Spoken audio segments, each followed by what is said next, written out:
میرے بھائیوں، آج آپ کے سامنے اسی رشتے کے حوالے سے مجھے کچھ باتیں رکھنی ہیں، اور اس کی وجہ کیا ہے؟ دو وجوہات ہیں جس کی وجہ سے اس موضوع کو اہمیت دی جانی چاہیے۔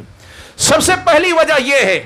کہ اس دنیا کے اندر ایک آدمی اگر پرسکون زندگی گزارنا چاہتا ہے، ایک آدمی اطمینان والی زندگی گزارنا چاہتا ہے، ایک آدمی کامیاب زندگی گزارنا چاہتا ہے، ایک آدمی اس دنیا کے اندر مثالی زندگی گزارنا چاہتا ہے، بہترین زندگی گزارنا چاہتا ہے، تو اس کے لیے سب سے زیادہ ضروری ہوتا ہے، وہ مرد ہے تو اس کی بیوی کی طرف سے اسے سکون ملے، اگر وہ عورت ہے تو شوہر کی طرف سے اسے اعتبار ملے، اعتراف ملے، وہ سکون اسے ملے۔ اس رشتے میں جب تک سکون نہیں آئے گا، اس دنیا کے اندر ایک مثالی زندگی نہیں ہو پائے گی، ایک آدمی کی زندگی میں سکون نہیں آئے گا، ایک گھر نہیں بن پائے گا۔ اور والدین، ایسے ماں باپ اگر پرسکون نہ ہو تو ان کے زیر سایہ پروان چڑھنے والی نسل بھی کوئی اچھی نسل نہیں ہوگی، ان کی تربیت صحیح نہیں ہوگی، ان کی نشو و نما صحیح نہیں ہو پائے گی، ان کی اپ برنگنگ جسے کہتے ہیں کہ بچوں کو سماج میں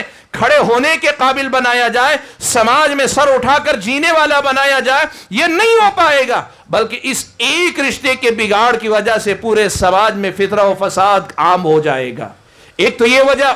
کہ اس رشتے پر بہت سارا دنیا کا دار و مدار اللہ تعالیٰ نے رکھا ہے، اور دوسری وجہ یہ ہے کہ روز قیامت بھی اگر میں اور آپ کامیاب ہونا چاہتے ہیں، ایک بہترین شوہر بنے بنا ایک مرد کامیاب نہیں ہو سکتا، اور ایک اچھی مثالی بیوی بنے بغیر ایک عورت آخرت کے امتحان میں کامیاب نہیں ہو سکتی۔ ہماری دنیا بھی اس رشتے سے جڑی ہے، ہماری آخرت بھی اس رشتے سے جڑی ہے، اور جب دنیا و آخرت دونوں جگہ کا بھلا اور برا اس رشتے سے جڑا ہوا ہے تو پھر یہ میری اور آپ کی ذمہ داری بنتی ہے کہ اس رشتے کو سمجھیں، سب سے پہلے اس رشتے کے تقاضوں کو سمجھیں، اس رشتے کے جو حقوق ہیں اس کو سمجھیں، اور اس رشتے کو سنبھالیں، اس رشتے کو نبھائیں، اور اس رشتے کے اندر جو مٹھاس، جو اللہ تعالیٰ نے محبت کا جو خلوص اللہ نے رکھا ہے، اس محبت اور خلوص کی حفاظت کرنے کی کوشش کریں، اور اس رشتے کو جس قدر زیادہ مثالی بنایا جا سکتا ہے اس قدر زیادہ مثالی بنانے کی ہم اور آپ کوشش کریں کہ یہیں سے ہماری اور آپ کی دنیا بھی اچھی اور مثالی ہو سکتی ہے، یہیں سے میری اور آپ کی آخرت بھی مثالی ہو سکتی ہے۔ اس رشتے کے حوالے سے ہم اور آپ کو فکر کرنے کی ضرورت ہے۔ آج کتنے ایسے رشتے جو طلاق تک جاتے ہیں، کتنے ایسے رشتے خلا کی نوبت آتی ہے، کتنے ایسے رشتے ہیں جو خلا اور طلاق تک نہ بھی آئیں تو وہ مجبوری بن جاتے ہیں، آدمی بمشکل اسے برداشت کر رہا ہوتا ہے، آدمی بڑی مجبوری کے ساتھ اسے جی رہا ہوتا ہے، وہ یہ کہتا ہے یا عورت کہتی ہے کہ اگر میرے بچوں کا معاملہ نہ ہوتا تو پھر ایک دن بھی اس چھت کے نیچے میں اس کے ساتھ نہ رہتا نہ رہتی۔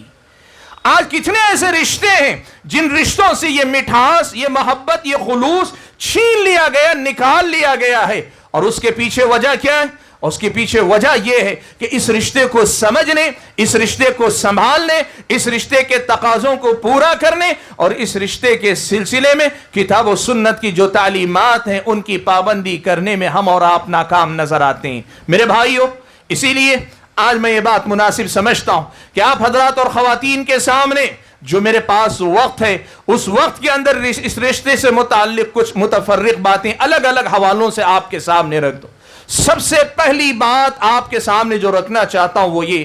کہ بھائیوں دیکھو، اللہ تبارک و تعالیٰ نے جو شریعت ہم اور آپ کو دی، اس شریعت کا کمال یہ ہے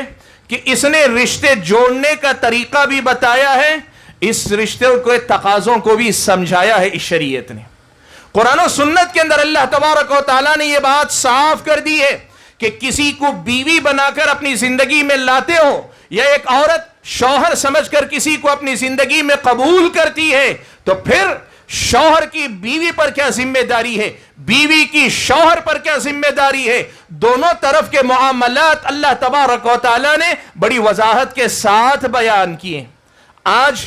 ہمارے اور آپ کے سماج کا سب سے پہلا مسئلہ یہی ہے کہ رشتے ناتے تو نکاح کے ذریعے جوڑے جاتے ہیں، آج بھی خیر باقی ہے، وہ غلط راستوں پہ جا کے رشتے بنانے والے آج بھی کم ہیں سماج کے اندر، لیکن اللہ کا فضل و کرم ہے، کتاب و سنت کی تعلیمات کی روشنی میں نکاح شرعی کے ذریعے رشتے بنانے والے اکثریت ہمارے سماج کے اندر آج بھی ہے۔ لیکن میرے بھائیوں، نکاح کرنے سے پہلے کیا لڑکے کو اس بات کا پتہ ہے کہ جس عورت کو اپنی زندگی میں بیوی بنا کر میں لا رہا ہوں، اس عورت کی مجھ پر کیا کیا ذمہ داریاں عائد ہوتی ہیں، اس عورت کے کیا کیا حقوق ہیں جو مجھ پر واجب ہیں؟ کیا کبھی ہم میں سے جو نوجوان شادی کرنے والے انہوں نے یہ سیکھنے کی کوشش کی؟ یا کسی لڑکی کو نکاح کر کے آگے بھیجا جا رہا ہے، کسی کے نکاح میں اس کو آگے دیا جا رہا ہے، تو سوال یہ ہے کہ ہماری ماں اور بہنوں نے اس لڑکی کی تربیت کرنے کی کوشش کی، بتانے کی کوشش کی کہ اس عورت کو ایک شوہر کی حیثیت سے کیا کیا ذمہ داریاں شوہر کی نبھانی ہیں، شوہر کا کون سا حق ادا کرنا ہے؟ کیا یہ تعلیم اور تربیت ہم اپنی نئی نسل کو دیتے ہیں؟ نکاح کرنے سے پہلے یا نکاح کے فوری بعد سے ہی شوہر کو بیوی کے حقوق اور بیوی کو شوہر کے حقوق یہ پڑھایا جاتا ہے کیا؟ سکھایا جاتا ہے کیا؟ بتلایا جاتا ہے کیا؟ نہیں بتلایا جاتا۔ اب اس کا نتیجہ کیا ہوتا ہے؟ اس کا نتیجہ یہ ہوتا ہے کہ من مانی زندگی ہے، من چاہی زندگی ہے۔ شوہر سمجھتا ہے کہ یہ بھی بیوی کی ذمہ داری، یہ بھی بیوی کی ذمہ داری، یہ بھی بیوی کی ذمہ داری، حالانکہ وہ اس کی ذمہ داری نہیں۔ اور بیوی سمجھتی ہے کہ اگر میرا شوہر ہے تو شوہر کو اس کا بھی خیال رکھنا چاہیے، اس کا بھی خیال رکھنا چاہیے، یہ بھی کرنا چاہیے، وہ بھی کرنا چاہیے۔ اسلامی شریعت آپ کو حقوق کے نام پہ ایک چیز سکھاتی، بتلاتی ہے۔ آپ اگر شوہر بن رہے ہیں تو آپ کی بیوی کا آپ پر کیا کیا حق ہے، کس کس حوالے سے آپ پر حق ہے، یہ آپ کو سیکھنا چاہیے اور یاد رکھنا چاہیے۔ آپ میں سے کوئی خاتون اگر بیوی بن رہی ہے تو اسے یہ معلوم ہونا چاہیے کہ ایک شوہر کی حیثیت سے میرے شوہر کی مجھ پر کیا کیا ذمہ داریاں عائد ہوتی ہیں۔ ایک شوہر مان کر میں اپنے شوہر کے کن کن معاملات میں پابند ہو جاتی ہوں، اس کا سلیقہ ایک عورت کو آنا چاہیے۔ یہی سب سے پہلی وجہ ہے جس کے نتیجے میں ان رشتوں کے اندر خلل آتا ہے، یا یہی بڑی وجہ ہے جس کی وجہ سے ہمارے اور آپ کے سماج میں رشتے بکھرتے نظر آتے ہیں۔